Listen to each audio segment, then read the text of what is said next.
Well, the Dean of the Diplomatic Corps is simply the most senior diplomat posted to a destination. And because you're the most senior, you tend to be kind of a guide to the new heads of missions that arrive in the destination. And the Dean usually meets the new arrivals when they come. They guide them on how to go through the credential presentation, how to deal with certain issues in the country that they're posted. And they also become kind of the spokesperson of the community, of the diplomatic community, whenever there are issues, whenever there are situations that might affect the diplomatic community, and you're the one person that talks to the government directly on how to solve these problems. The Dean of the Diplomatic Corps represents the whole diplomatic community and is the one person that represents all the missions in Delhi.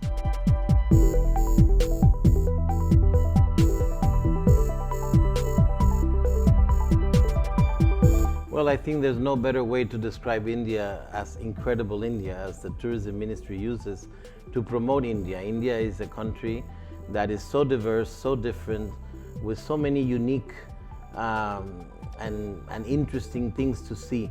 I say that every state of India is like a different country.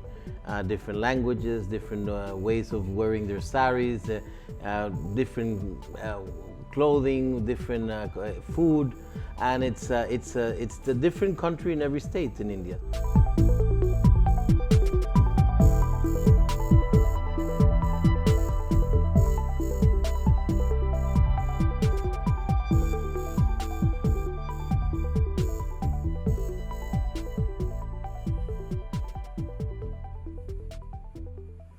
This is our national dress in the Dominican Republic. We call it chacabana, but some people in the Caribbean call it guayabera.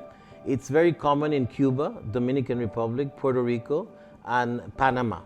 Also, if you see look at the national dress of the Philippines, it's also very similar. It's just that they do it with a pineapple cotton and not with the normal cotton. And the truth of the matter is that in Dominican Republic, it used to be that only older people use these shirts. But there's a new trend that younger people like to use it. And when I came to India and the summer was here and it was so hot, and I saw the invitation that said suits or national dress, I suddenly embraced my national dress. And a lot of Indians like it. A lot of Indians have asked me to get one for them, and I have brought national dresses from my country for them.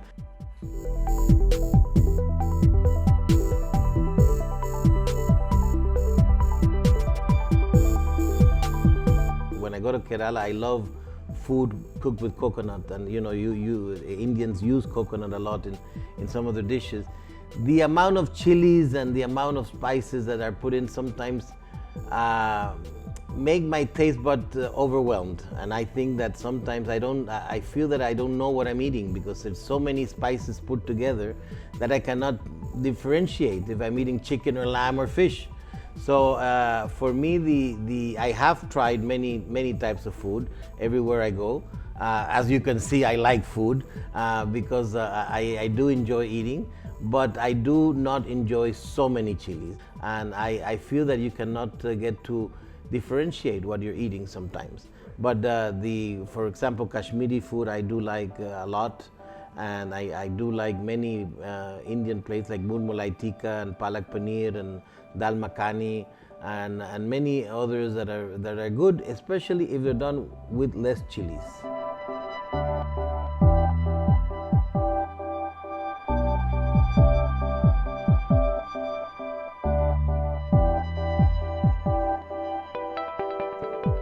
Well, I'm going to go personal here because I have 2 kids made in India. I came to India without kids. My wife and I had been trying to have kids for a long time, and we had not been able to. Even when we came with the idea of maybe adopting a child in India because we thought we could not have kids. And when I arrived in India, a very unique experience I had, which I will share with you. I went to Pushkar because we had some Dominican missionaries in Pushkar, and I went to visit them.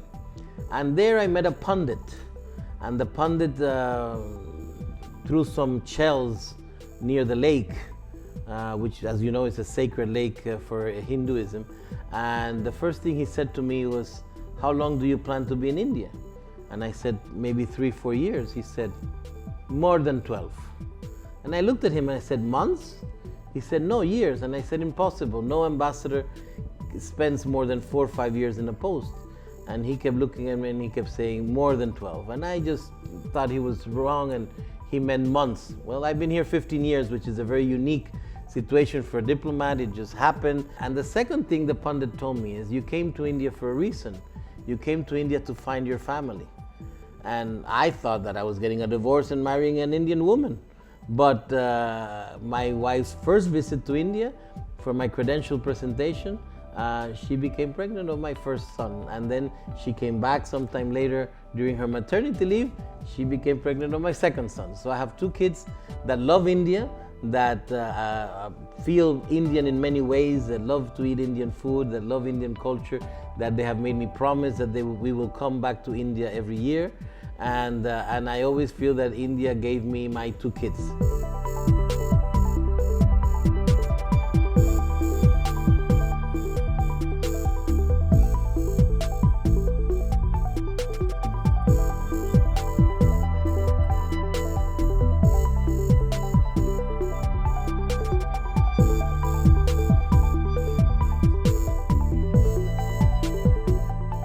India is living a very unique moment. We are going through a health crisis that's affecting the economy, but India has managed to grow from it. For example, in the Ministry of Foreign Affairs, there's no traveling as there usually were, not as often as there was. But the amount of Foreign Office consultations that EAM Jaishankar, Secretary East-West, and the Joint Secretaries have been having with other countries' foreign ministers, with other countries' government officials, have been incredible. So I think India always find a way to make the best of a bad situation. MEA has limitations on the traveling. They've grown the amount of interactions with our ministers, with our governments, through Zoom calls, even at very odd hours, because even the one India had with my minister was at a unique and odd hour Indian time, but minister was there, staff was there, they all were all working to make it happen and to make it a successful one. I think these interactions from EAM Jaishankar with the foreign ministers all over the world are very positive for taking relationship forwards. It just makes a big difference when the 2 foreign ministers interact, connect, and things start flowing. And the fact that EAM Jaishankar sacrifices his private time at night to sometimes go to ministry to do these calls are a sign of his commitment to the growing presence of India in the foreign affairs.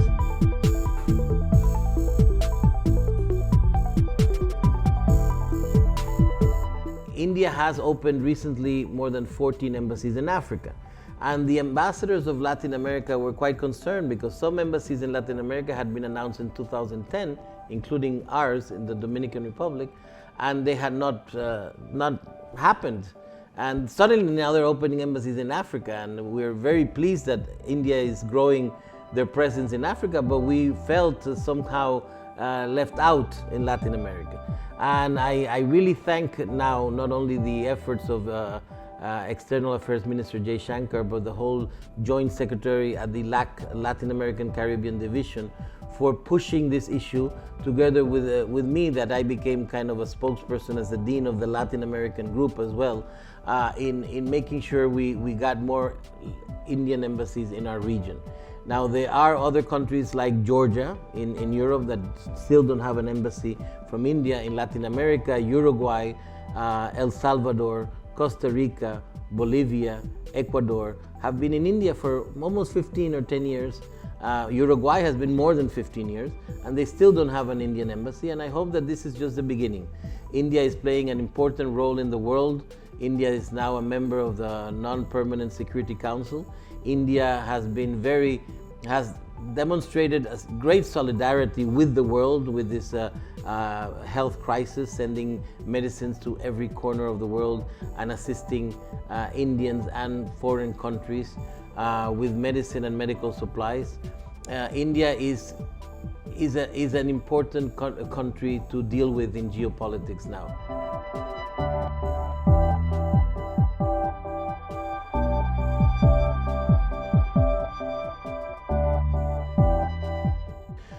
Well, first of all, I think that the opportunities are incredible because first of all, we are geographically located in a very special position in the hemisphere.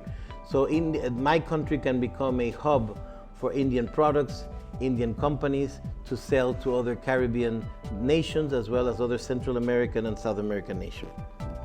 That's one thing. Second, the tourism. We are receiving many Indians that live in Canada, in Chicago, in New York, in the US, that vacation in Dominican Republic every year. We're having a lot of Indian weddings in Dominican Republic, where the families in India that don't have a US visa meet with their families in the Dominican Republic. The embassy has been trying to expedite the visa process for Indians quickly and without any issues. If you have a US, UK, Schengen or Canadian visa, you do not need a visa to enter the Dominican Republic. If you don't have any of these visas or they're about to expire or they're just one entry, then you do need a visa. When it comes to business, India is now the 4th trading partner of the Dominican Republic. India is buying gold and other commodities from Dominican Republic. You're also buying Dominican cigars, which are very popular in Dominican Republic, as well as Dominican rum. And we buying textiles and pharmas from India. The pharmas from India are of very good quality, and they also bring the prices down for the lower classes in my country to have more access.